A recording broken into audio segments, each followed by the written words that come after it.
যার সিগনেচারে আসলে আমি একটি কমিটিতে অন্তর্ভুক্ত হয়েছি, যেখানে আমার বাস্তবিক অর্থে কোনো ক্ষমতা আমাকে দেওয়া হয়েছে একটি সংগঠন করার জন্য। তো আমি এইটাকে একটা মনে করি যে একটা বিশাল দায়িত্ব, এটা কোনো পুরস্কার নয়।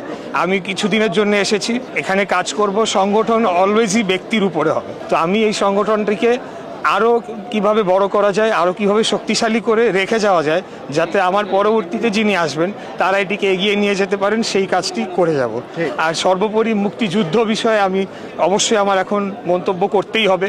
আপনারা দেখেছেন যে যেটি আমরা বিগত 54 বছরেও দেখি নাই, যে মুক্তিযুদ্ধকে হেয় প্রতিপন্ন করে, একেবারে পাবলিকলি যেভাবে হেয় প্রতিপন্ন করে এবং সম্পূর্ণ মিথ্যা বিভ্রান্তিকর তথ্য দিয়ে বিতর্কিত করার চেষ্টা করা হচ্ছে, শুধু কেবলমাত্র 71-এ একটি দলের যে ভূমিকা ছিল সেই ভূমিকাটিকে আড়াল করার জন্য এটি অত্যন্ত নিন্দনীয়।